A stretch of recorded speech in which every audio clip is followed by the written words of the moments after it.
알고라니 미국 이더리움 ETF 미련을 못 버리는 이유. 촬영 시각은 5월 14일 낮 1시경입니다. 제가 3개월로 차트로 갖고 왔거든요. 이 주황색이 비트코인 대비 이더리움 가격이고 달러 대비 이더리움 가격이 요 민트색입니다. 네, 뭐 주황색이건 민트색이건 할 거 없이 다 내려오고 있습니다. 특히 안타까운 건 뭐냐면 이 주황색의 경우에 이 4월 말에 반전이 나온 줄 알았어요. 비트 대비해서 0.05 심리적인 지지선, 저항선 뭐 이런 역할을 하는 0.05는 그래도 넘어야지. 약간 이런 느낌이 있거든요.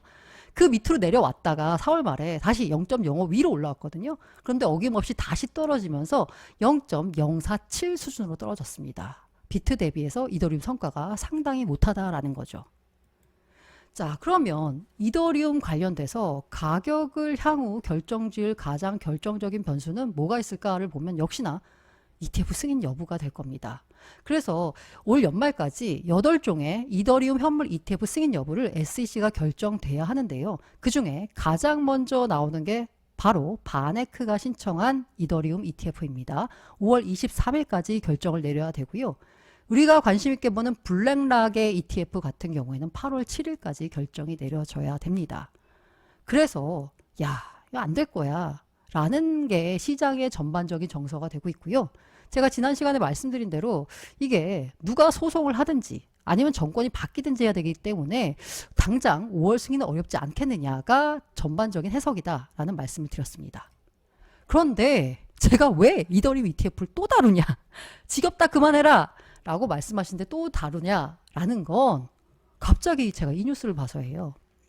아크 인베스트가 이더리움 현물 ETF 내 스테이킹 기능을 제외했다. 이 제외한 수정서를 제출했다라는 겁니다. SEC가 스테이킹 싫어하거든요. 근데 이거를 아크가 굳이 넣었어요. 그런데 다시 뺀 거예요. 이건 SEC와의 화해 시그널일까? 승인을 위한 사전 포석일까? 다른 해석이 나올 수밖에 없기 때문에 또 다루는 겁니다. 자, 그래서 아크 21 쉐어즈가 어떤 일을 했었나를 보면 지난 2월에 아크가 스테이킹을 포함한 수정안을 제출했습니다. 우리 이더리움 ETF 승인해 주세요 라고 했는데 수정안 제출하면서 스테이킹 기능 포함시킬게요 했어요. 그런데 5월 10일 날 바꾼 겁니다. 스테이킹 뺄게요 라고 바꾼 겁니다. 앞서 우리 피델리티의 신청 과정을 한번 볼게요. 피델리티가요 23년 11월에 이더리움 ETF를 신청을 했습니다. 그러면서 그레이스케일 판결을 인용을 했어요. 그레이스케일 판결이 뭐냐면 야, 비트코인 선물 ETF가 있는데 왜 현물은 안 해주는 거야? 그거는 불공평한 거 아니야? 라고 법원이 지적했었거든요. 그레이스케일의 그러한 주장을 법원이 인용해 준 겁니다. 그러면서 야, 이더리움 선물 ETF 있잖아. 그러면 이더리움 현물 ETF도 있어야지 라고 하면서 이더리움 현물 ETF를 신청한 겁니다. 비트코인 현물 ETF가 될 것 같으니까 이더리움 현물 ETF도 신청을 한 거죠. 그리고 이 피델리티가요 3월에 무슨 일을 했냐면 우리 스테이킹 기능 포함시킬게 라면서 수정안을 제출했습니다. 과거에 제가 말씀드렸다시피요 ETF가 거래소에서 거래가 되기 위해서는 두 가지의 승인을 받아야 됩니다. 하나가 19B4 그리고 S1 이거 두 개의 신청서에 모두 이제 승인을 받아야 되는 거거든요. 이 두 개를 모두 수정안을 제출했어요. 우리 스테이킹 포함할게. 그러니까 4월에 SEC가 뭐라 그랬냐면 앞서 말씀드린 피델리티가 자, 우리 스테이킹 포함할게. 그거 수정할게 라고 했더니 야, 니네가 제출한 수정안 관련해서 다시 갖고 와 라고 통지를 한 겁니다. 뭔가 마음에 안 들었겠죠. 이 비슷한 일이 그레이스케일에도 있었어요. 그레이스케일이요 역시나 3월에 이더리움 ETF에 스테이킹 기능을 추가할게 라고 서류를 제출했어요. 그러니까 역시나 SEC가 4월에 그레이스케일아 너네가 수정안 제출한 거 관련돼서 또 수정해와 라고 또 준 겁니다.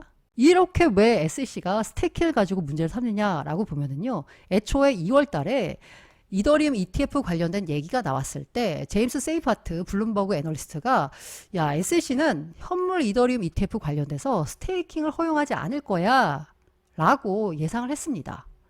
또 비트맥스 역시나 그레이스케일의 이더리움 ETF 장애물은 뭐다? 이더 스테이킹이다 라고 하면서 이 스테이킹이 ETF 승인의 핵심 잣대가 될 거다 라고 이미 예상을 했습니다. 그런데 아까 제가 보여드린 대로 아크가 스테이킹을 2월 달에 포함시킬게요 라고 수정했다가 5월 달에 다시 제외할게요 라고 했어요. 그렇다는 얘기는 이 뭔가 있는 게 아닌가 라고 미련을 버릴 수가 없는 첫 번째 이유입니다. 자, 두 번째 이유는 뭐냐면 바로 승인의 전제 조건 두 가지 가운데 제가 아까 1번 법원이 해결해 줘야 된다. 그러니까 누군가 소송을 해야 된다라고 했죠. 두 번째가 정권이 교체돼야 된다 였어요.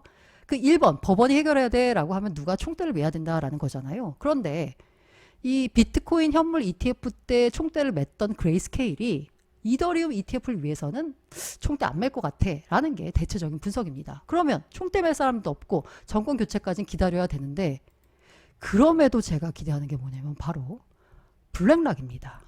블랙락 같은 경우에는요, 지난해 10월에요, 무슨 얘기가 나왔냐면, 야, 블랙락이 만약에 비트코인 현물 ETF가 승인되면 이더리움 현물 ETF도 신청할 것 같아 라고 했습니다. 이게 10월 달에 나온 전망인데 앞서서 그레이스케일 판결이 있었습니다. 뭐냐?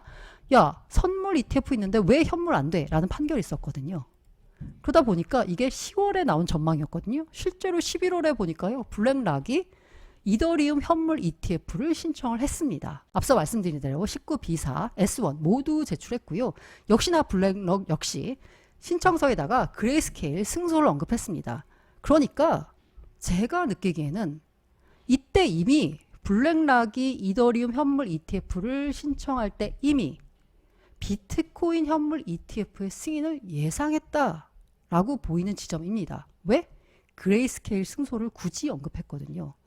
이미 게임은 그레이스케일이 이기면서 끝났다. 비트코인 ETF의 경우에는. 아, 그러니까 비트코인 ETF 되면 이더리움도 되겠지라면서 똑같은 케이스를 언급을 하면서 블랙락도 신청을 했다라는 거예요. 일단 이 신청서에 대해서 4월 SEC가 이 블랙락 ETF 관련 몇 번의 연기를 하면서 수정안 관련 피드백을 수렴한다라고 밝혔습니다. 제가 왜 이렇게 블랙락에 대해서 미련을 못 버리고 있느냐? 비트코인 현물 ETF 승인의 결정적인 동의는 바로 그레이스케일의 승소가 있었고요. 그 승소를 바탕으로 밀어붙인 블랙락이라는 힘이 있었습니다. 자산 규모에서도 정치력에 있어서도 힘이 있는. 그런데 그 블랙락의 레리 핑크 회장이라는 분이 이더리움 현물 ETF는 우리가 가야 할 길이라면서 비트코인 현물 ETF가 상장된 다음에 바로 우리 이제 다음은 이더리움 현물 ETF야 라면서 이더리움 현물 ETF에 힘을 실어줬고요. 한창 코인베이스와 시끄럽고 이더리움의 증권성 문제가 불거졌던 3월에 증권성 관련돼서 이런 얘기가 나왔습니다. 그런데요, 이더리움이 증권으로 분류되면 ETF 안 되는 거 아니에요? 라고 했을 때 블랙락 CEO는 의미심장한 말을 했죠. 뭐야? 증권으로 분류돼도 ETF 출시 가능하다. 라는 의미심장한 말을 남겼습니다. 자, 그래서요, 제가 이더리움 ETF가 안 될 것 같다라는 게 사실 저도 이성적으로 생각하면 그렇습니다. 그런데도 불구하고 미련을 못 버린 이유 두 가지. 하나는 뭐다? 아크가 갑자기 스테이킹 기능을 넣었다 뺐다. 두 번째, 블랙락에 레리 핑크가 밀고 있다. 이 두 가지 이유 때문에 이 얘기를 다시 들고 와봤습니다. 저는 참고로 이더리움에 투자하고 있습니다.